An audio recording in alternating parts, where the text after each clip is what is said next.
Renewable energy. Lesson plan. 1. Renewable energy basics. I. Climate change a growing concern. E. What is renewable energy? E. Types of renewables. IV. Why renewables versus renewables vs low carbon. Vi. Sustainable designs. VII. Financial matters. 2. Solar photovoltaics. Climate change a growing concern. We often hear about global warming, but only a select few on this planet really understand its full ramifications. Over the last century, the Earth has witnessed a steady climb in temperatures, revealed in rising sea levels, desert expansions, frequent heat waves, wildfires, and melting polar ice caps. And though several natural factors could encourage global warming, the fact remains that greenhouse gases, GHGs, have been found to be the main culprit. The realization that mankind does directly influence the level of GHGs in our atmosphere inspires a global call to action. The United Nations (UN) defines climate change as a long-term shift in temperatures and weather patterns, and it is mostly caused by the burning of fossil fuels. These fossil fuels are gas, coal, oil. GHG emissions caused by the burning of fossil fuels are mainly carbon dioxide and methane. When these GHGs are released, they rise to cover the Earth's surface as a blanket. GHGs don't pose a problem for the movement of the sun's heat towards the Earth. However, when the Earth releases heat into the atmosphere as infrared radiation, the GHGs trap the heat around the Earth's surface, causing global warming due to the rise in temperatures. To drastically cut down the effects of global warming, emissions into the atmosphere must be reduced. And this can be achieved by a global shift from fossil fuels to renewable sources for power generation. The importance of renewable energy in the global quest to combat climate change cannot be overemphasized. What is renewable energy?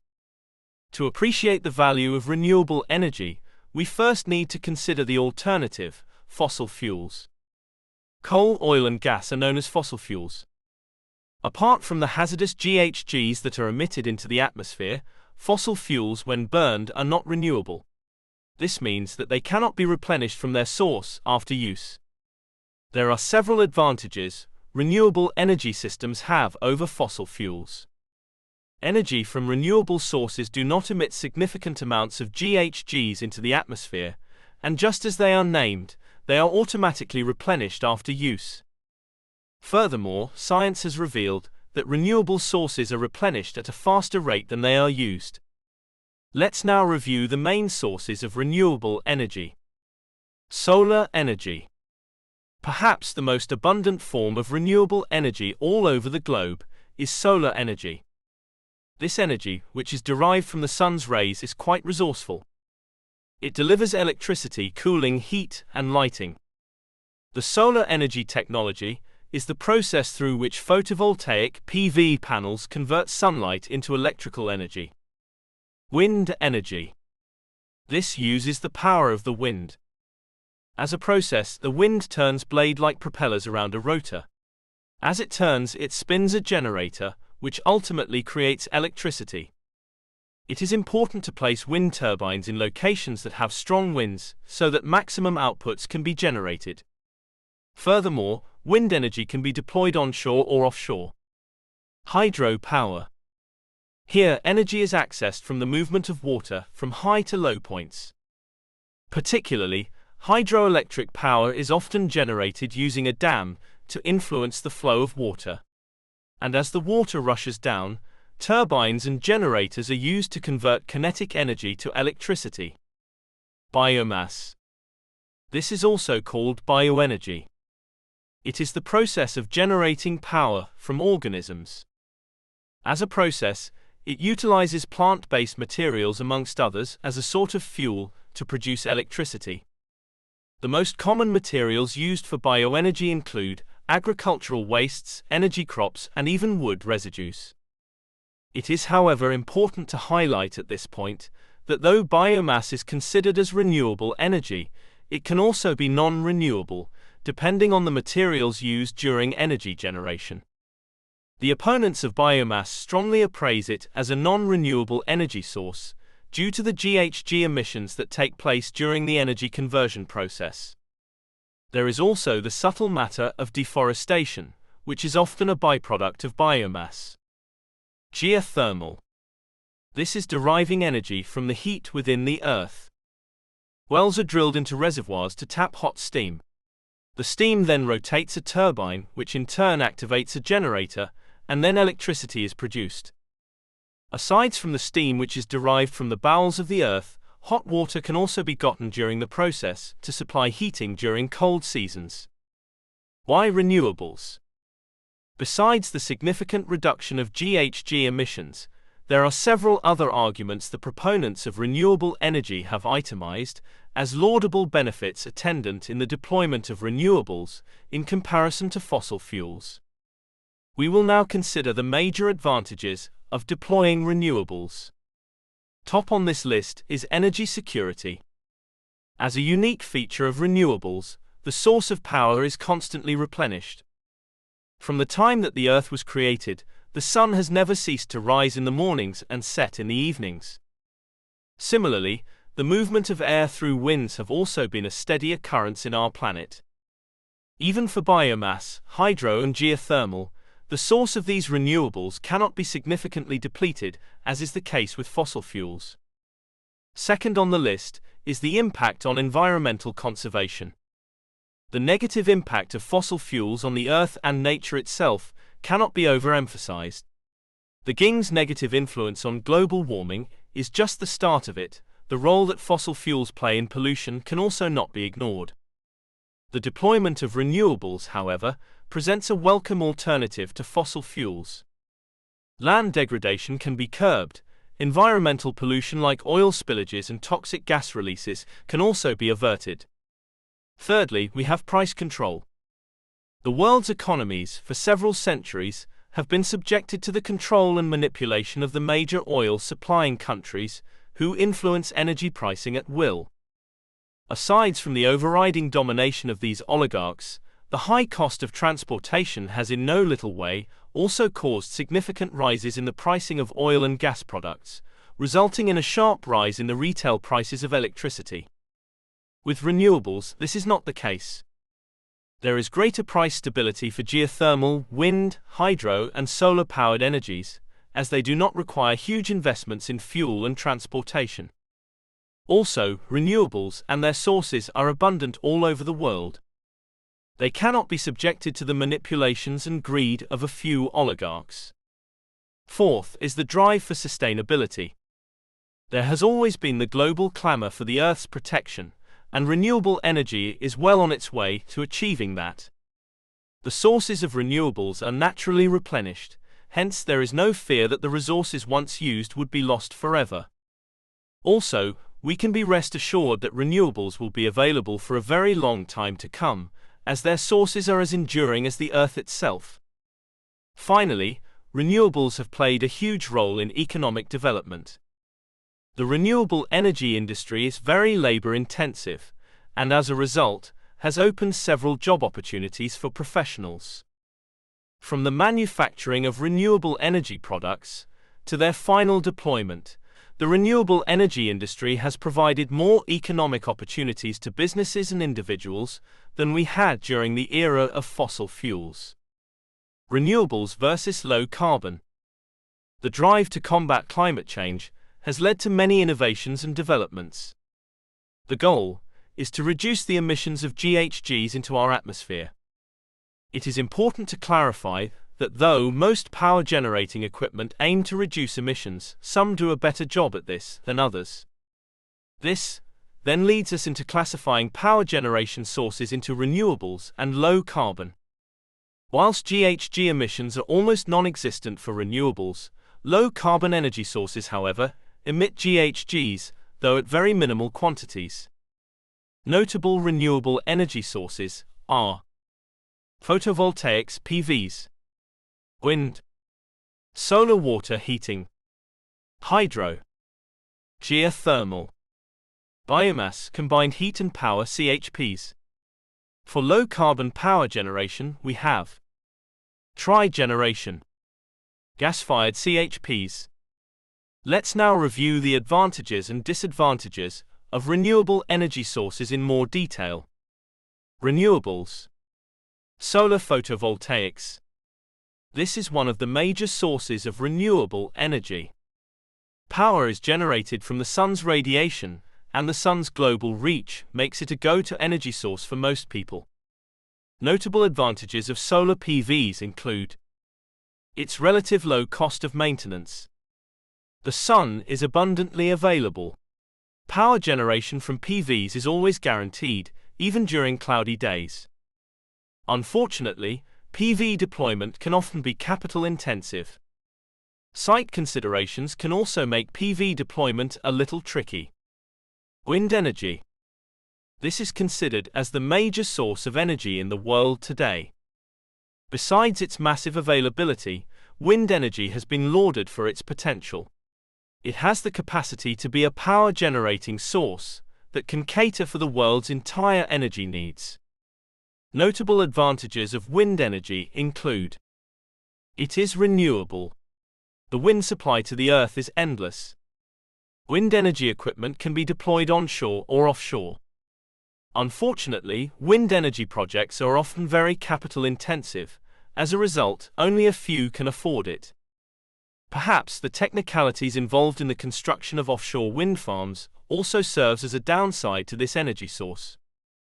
Hydropower.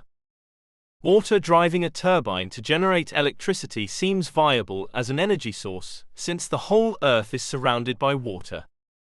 Hydro could be described as one of the major power-generating sources in our world today, and this is due to its sheer capacity and huge energy output. For advantages. Hydro has the potential for high energy yields. Unlike the PV and wind energy, hydro is very cost-effective. The fact that it doesn't need a complete equipment to overhaul every few years makes it trump other renewable sources as a better choice. Unfortunately, hydropower projects are massive projects. They are rarely embarked upon by individuals. Government legislation mostly restrict hydropower investments to governmental authorities due to environmental conservation considerations. Geothermal. During the production of geothermal energy, cold water is pumped down into the Earth's depths, while steam and hot water are pumped up. The steam that is extracted from the Earth's depth is then used to rotate turbines, which in turn powers a generator to supply electricity. Top on the list of advantages of geothermal energy are: a very low maintenance cost. It is very durable, hence can be considered as sustainable. Unfortunately, detecting the hotspot locations on the Earth could be very tricky. Geothermal power generating sites can only be set at unique locations, where steam can be tapped from beneath the Earth's depth. This makes the process tedious and very expensive. It will be shocking to realize that some of the world's biggest geothermal stations have been built in the coldest regions of the Earth. Due to natural factors, it has been discovered that some cold regions have a massive concentration of steam and hot water beneath their Earth's surface. Some of the countries who generate power from geothermal plants are Iceland, New Zealand, Kenya, Philippines and Indonesia. Biomass CHPs. Combined heat and power, CHPs, are power-generating sources that supply both electricity and heating. They are mostly used in the colder regions of the Earth. Wood pellets and plants are used as fuel for the biomass plants. The boiler then sends heat to steam turbine generators, which is then converted into electricity. Advantages. Biomass CHPs are a renewable source of energy. However, the negative impact it has on environmental sustainability still poses a question to the viability of this alternative.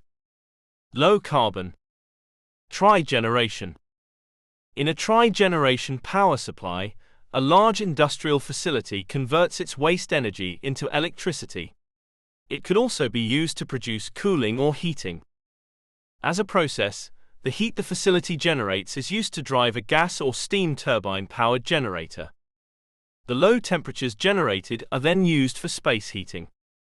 Trigeneration is considered as low carbon because it mostly uses gas-fired generators. This process reduces the emission of carbon, but not at a very significant level, and as such, cannot be considered as renewable energy. Gas-fired CHPs.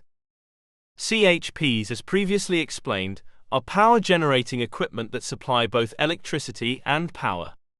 The fact that these CHPs are however powered by gas makes them a non-renewable source of energy. Sustainable designs for renewables. Let's now review the major considerations that are set in play when deploying renewable energy systems. Understanding the elements of a sustainable design will help technicians and consultants get optimal value for their deployments. As a fact, the location of deployment is central to renewables power supply. Geographical factors can hinder the operations and maximization of energy equipment. Major factors considered here are site and space. How big is the available space? Solar energy, for example, requires the mounting of solar panels. Do we have enough room for all the PV panels that will be required to generate our target energy output? For wind energy too, the sheer size of the wind turbines necessitates that there be a significant amount of space to contain the deployments. Hydropower projects are often massive in size. This then limits its practicability, particularly if the energy output required is minimal. The need for water is also integral. Can we consider biomass CHPs for our energy needs? Note that CHPs are mostly applicable for colder regions, where it is necessary to provide heating during autumn and winter periods. If the project site is in a tropical climate, better alternatives should be sought. And finally, we already discussed the difficulty in identifying geothermal energy locations. If there are abundant financial resources, it might be worth the risk to search our geothermal spots, otherwise the safe bet would just be to employ the solar or wind option. Environment. The environment where we wish to locate our renewables deployment should also a critical factor that influences our decision-making. Whilst the mounting of solar panels on the roof of a house might seem convenient, there might not be available space to mount the number of solar panels required to generate the needed unit of energy. There is also the option of building a solar farm. This is, however, still subject to the availability of space. Wind energy installations require technical specifications. Besides the noise generated by the propellers, setting up wind turbines in a residential area could be very dangerous and hazardous. Wind farms must be sited far away from densely populated areas. For a hydropower station, the major consideration involved is the proximity to water. Viable spots that come to mind here are waterfalls and erected dams. When tasked to provide energy to a location that is surrounded by dams and waterfalls, it does present a good proposition to consider the choice of hydropower as the go-to alternative. Geothermal and biomass CHP installations are often factory-like setups. It might be advisable to keep them in places that are not too close to residential locations. Shading. Particularly for solar energy, it is important that the location the PVs that are mounted have unhindered access to sunlight. Shading will obstruct radiation from the sun and will ultimately negatively impact power output. Furthermore, when setting up solar installations, it should not be closely situated to locations with trees. Besides the shading from solar radiation that trees cause, they also provide homes and playgrounds for birds. Bird droppings form shaded spots on installed solar panels, which in turn reduces power outputs from the affected panels. Transport. Accessibility to deployment sites is also very important. The project site will need to be constantly monitored for upgrades and maintenance. It is therefore imperative that transportation to such locations is seamless. Of particular reference here are offshore wind farms. Whilst the location of wind farms on the seas might prove ingenious due to its minimal impact on the environment and the presence of strong high winds, regular accessibility for wind energy technicians might prove a challenge. There must therefore be adequate structures in place to facilitate the regular transport of personnel, on and off these sites for adequate monitoring. The must-knows. To ensure the sustainability of designs, it is very important that all those who are tasked with the duty of setting up renewable energy installations. Firstly, understand the building or the target structures of the power to be generated. An in-depth knowledge of the energy needs will guide on the approach and type of renewables to be deployed. Secondly, all technical risks associated with the site must be thoroughly appraised. For example, if you were tasked to deploy renewables for energy required by 2O buildings in a remote town in Germany, geographical factors would make you want to favor the deployment of wind energy as the best alternative. Aside from the presence of stronger winds in Europe, the remoteness of the location would often allow for abundant land space for the wind farm to be situated. Other renewables could also be applicable in this case, but when you consider the amount of energy required and the fact that energy generated from wind offer more output than solar panels, then it makes sense to favor wind energy over PV deployment. Financial matters. For this course, we will be reviewing 3 basic financial calculations that are applicable to renewable energy management. And they are: 1. Simple payback. 2. Return on investment (ROI). 3. Levelized cost of energy (LCOE). Before starting a renewable energy project, it is not only crucial to focus on the sustainability of the design, it is also important to understand the economic and financial implications of the project. You must first find out if the planned investment in renewables will be more profitable than the current energy supply status quo. Oftentimes than not, it is. However, as a renewable energy consultant, it is your duty to appraise the economic viability of the project before you start it, and also advise your clients accordingly. Let's now review these financial variables in more detail. Simple payback. The simple payback period is the time duration it will take someone who invests in renewables for energy supply to recoup the money invested, in comparison to his previous annual energy expenditure. It measures the face value of your planned renewable energy deployment, and then compares it to ongoing costs incurred for energy use on the property to establish the project's payback period. Before we work out the payback period, we must first identify applicable annual savings. Annual savings equals energy savings energy price.